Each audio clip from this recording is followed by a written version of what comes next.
Hey!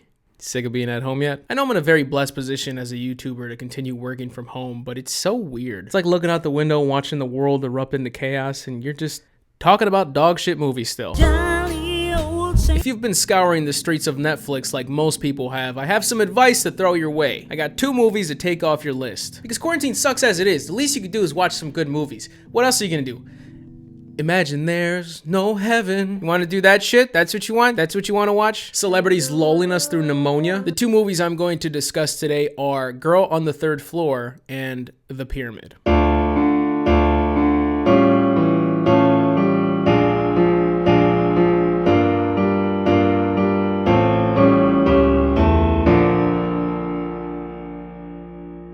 Alright guys. Don't you fucking dare! No, not Raid. Anybody but Raid. What are you talking about? I see the description and those big ass checkmark emojis. I know what this is. I'll skip it, I swear! But it's free to play and a turn-based RPG done right, we know. More than 400 champions to collect and customize. And the Season 1 Battle Pass is now live, where you can win dope rewards like free energy refills, gems, upgraded artifacts, and new epic and legendary champions by fulfilling daily and weekly challenges.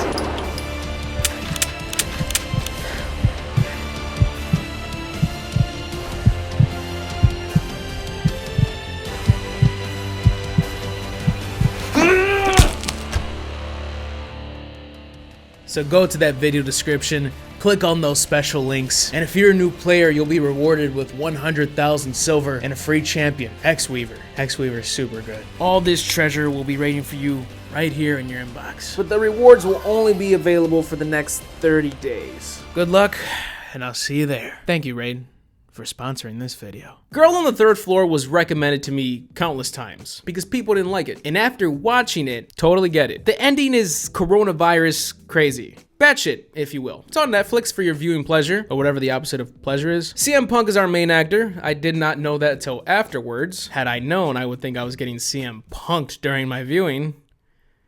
Don't click off, please. That's a mulligan. It gives me Evil Dead vibes, but I still don't know how self-aware this movie really is. I think that's why I don't like it. There's extremely goofy shit in the movie, but it's presented in a serious tone. It throws this bizarro fuckfest at you, but the joke runs on too long. We're all waiting for, it's just a prank, bro. We don't get that. We get credits. Let me just add, it's possible that I completely misread this movie. And if that's the case, I still don't recommend it. So Don moves into a house and he is to fix it up for his pregnant wife.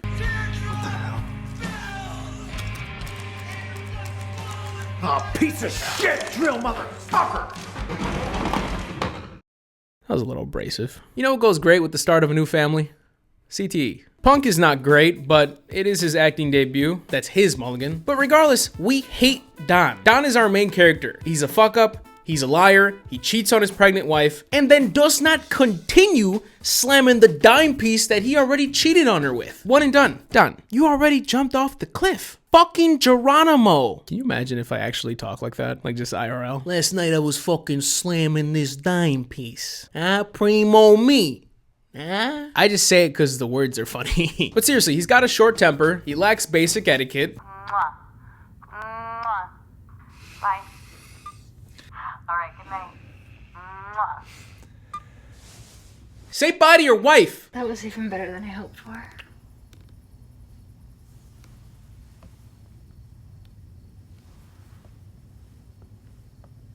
He doesn't even say bye in real life. Drive safe, you jizz disposal. Hey, I'm still not done talking about why Don sucks. He jacks off to a site called Daddy Master, and that's not my issue. My problem is that he locks out his loyal doji because he can't nut. When Cooper's just being a curious canine, maybe if you put on headphones, he'd sleep. Are you gonna punish me? Don drinks old style. He's just Jon Snow levels of disrespectful with his pooch. Like, Cooper's lost in this house, and this is his game plan. Cooper? If you're looking for your dog, why are you looking up? Let's actually talk about the movie. The movie's about as exciting as watching paint dry. Wait.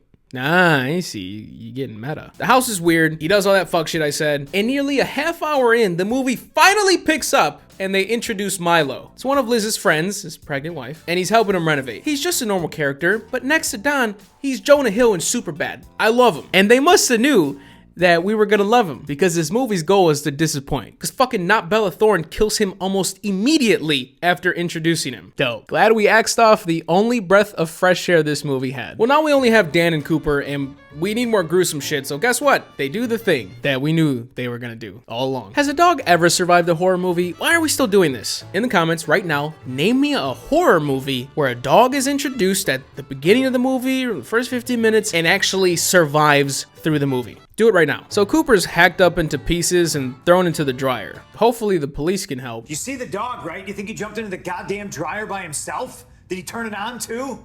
Come on, man, it was her. Look, I put the name and the description in my report, but there's no signs of forced entry, no evidence of a struggle. And No evidence of a struggle? Let me guess, you examined the chopped up pooch, officer? No evidence of a struggle. I think that's above your pay grade, Ted. Dan starts losing it, especially after he kills Blondie, because he doesn't. She's a ghost, he's an idiot. She's not the only villain. We also have this thing, this kinky, busted grapefruit. This is technically the actual villain, and her weapon of choice is deadly marbles.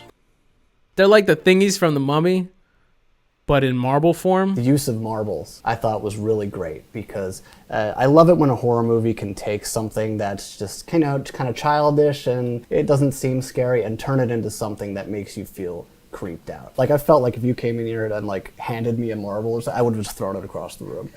And that's how Don dies. They kill him at the hour 5 mark. We still have 25 minutes. Bring back Cooper and Milo, bring back Cooper and Milo, bring back Cooper and Milo, bring back... Fuck! Liz is here. She doesn't really get phased when she can't find Don, and she doesn't know what the hell is going on. They also have this neighbor character who chooses to be cryptic when she's trying to warn people about this deadly house. Let me guess, you're the plumber? No, Darla and I work across the street, but I do deal with a lot of people's shit. Oof, tough crowd. I am not creeped out by this house one bit. I am in complete control of my emotions, just like Beyonce. I just did another joke that didn't go over. Maybe I should bring the villain back out and wrap it up. Or maybe I could do a jump scare.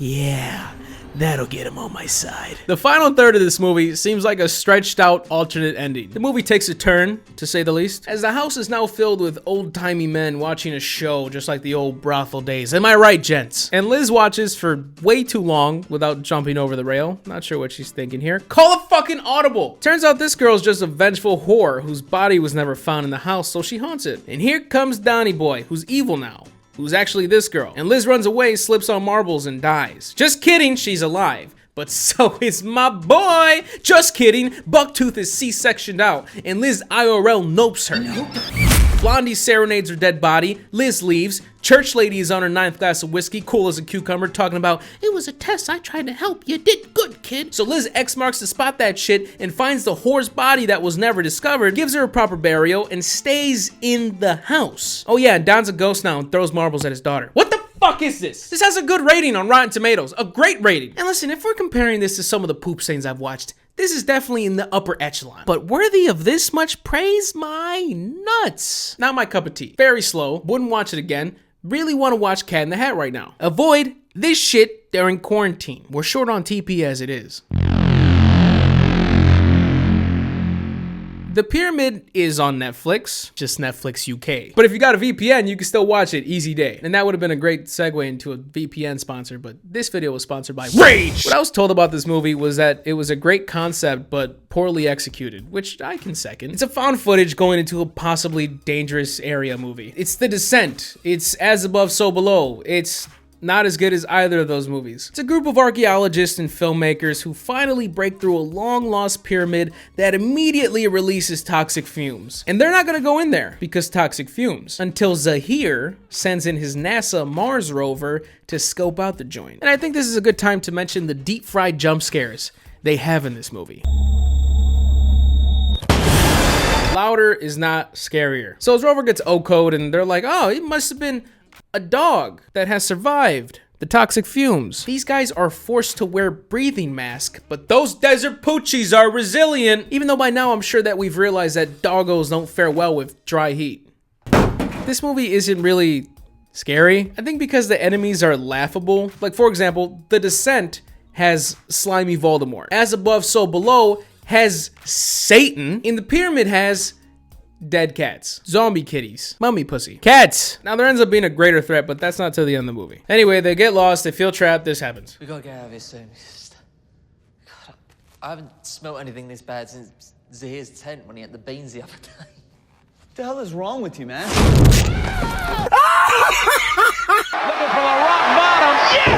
Is that hail? When you high-five your grandma? This guy survives for way too long pinned under this thing. Then this brainiac Sonny decides to climb this shaft. For a while, mind you. Then she gets scared by a loud meow. And not only doesn't die, but doesn't disintegrate this man's spine. This is debatably worse than the boulder. Anyway, they run into Sadid, who was in charge of making sure they evacuated safely. He somehow found them. And let's be real, if a guy shows up to your survival movie with an AK-47, he's not gonna be there long.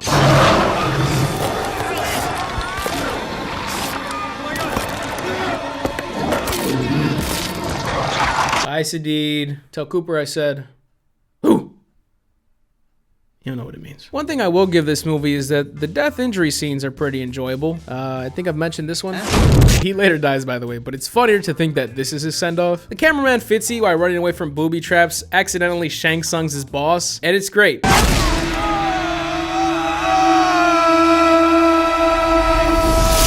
Take that, sorcerer. I mean, fuck, Sonny. Hey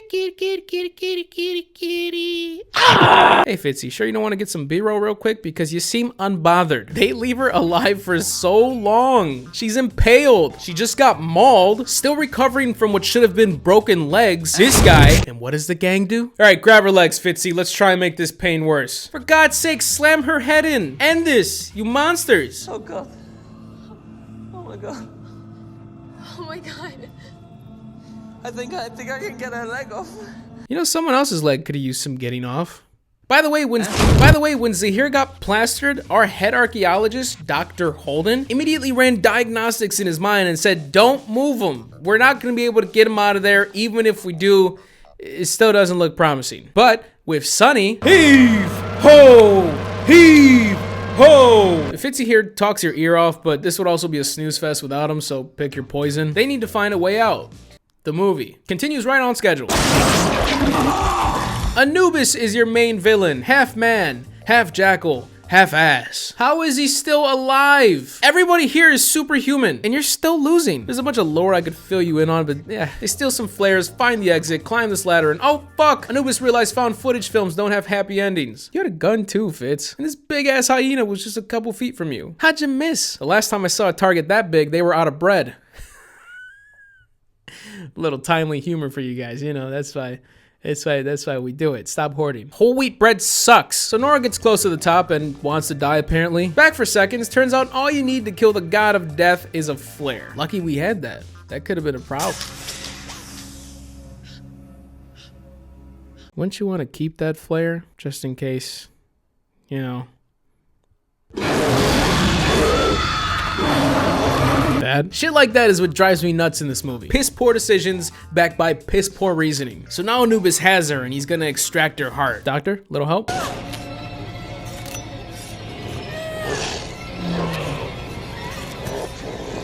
Alright, Anubis, you're just trying to cop a feel at this point. She gets away, but oh, someone smells like tuna. But you baited! These guys actually don't like each other, so they decide now to mutiny. And Nora climbs the ladder again, and wouldn't you know it, she pussies out at the exit. You just climbed a skyscraper and fought off a god twice. If you don't leap your pussy ass out this tunnel, oh thank God, this little boy will save me. Hey, it's my camera. No, I don't have games on it. Help me! Hi, doggy. What a splendidly abrupt ending. That wasn't great. I think both movies had something there that just wasn't refined. And honestly, I'd rather watch The Pyramid again before I watch Girl on the Third Floor again. This one at least had fun moments with all the deaths. But they were both pretty dull at parts. They both failed to scare. They both star ex-wrestlers. My recommendation is to scroll right past these during your quarantine binge. If you enjoyed this video, please leave it a like. And here is your second reminder to please leave a like. Subscribe because I have more content coming your way. Shout out to Torque for retweeting my last video tweet. Hopefully I can bring you guys some entertainment during this quarantine. Shit is crazy. Wash your hands. Love your loved ones. Find a hobby. I don't know. And as always, I am Mista-GG, and I am out. Now I'm gonna name off my patrons. We've got Mikey K, and Nemesis, Nick Lulik, Nat Kyra, Oh On God, Okoma Meja, Eros Christoph. You guys have normal names? I was just kidding. Beta Little Leets, Philip Horn, Primo Noir, Ramen King, Rat Meat, Rebecca, Georgia Peach, Forever, Glummy Textures, Hunter Ure, Goddess of the Thoughts, Heisenberg White, Hypest Princess, Jalen Mullins, Jaden, Harjo, Joaquin Lopez, Julian Mozzarelli, Kai Jordan Berry, Carson Engelman, Caitlin Roberts, Kimberly Dassey, Steffi, Surreal Subwoofer, Tabitha Leister, Tiana, Una Flora, Valentine Snow, Walter, Victoria, Zach Ford, Reese, Retro Crystals, Riaru Jack, Sarah, Sam Honeyman, Sergio Valencia, Sheebs Can Draw, Cinder, Sketchy HD, Sonic Fan 28, Sophisticat Star Madness, Stefan Terra, Barbie Giggles, Ascart, Big Rig, Hannes Ross, Chase Banks, Chubbs, Commander Bork Dank Beam King, Demon Gamer Kitty, Devin Diaz, Dodecahedron. I feel like you guys are trying to fuck with me at this point. Dunyan Rings, Embry 10-Hour Hero, Aaron Bertram, Actual Trash Bean, Alberto, AJ Cowley, Alexander Flessus, Amanda Martinez, Angel Blaze, April Howe, Armando Aspen, Sierra, Austin Kidd, and Austin Nicholson. Thank you to all my patrons. Really appreciate you guys. I have no idea what is behind me right now. Oh fuck, was I not recording? So quick update on how much of a piece of shit I am. I wasn't recording off this mic that entire time, so all we do is one take, sorry. Next level.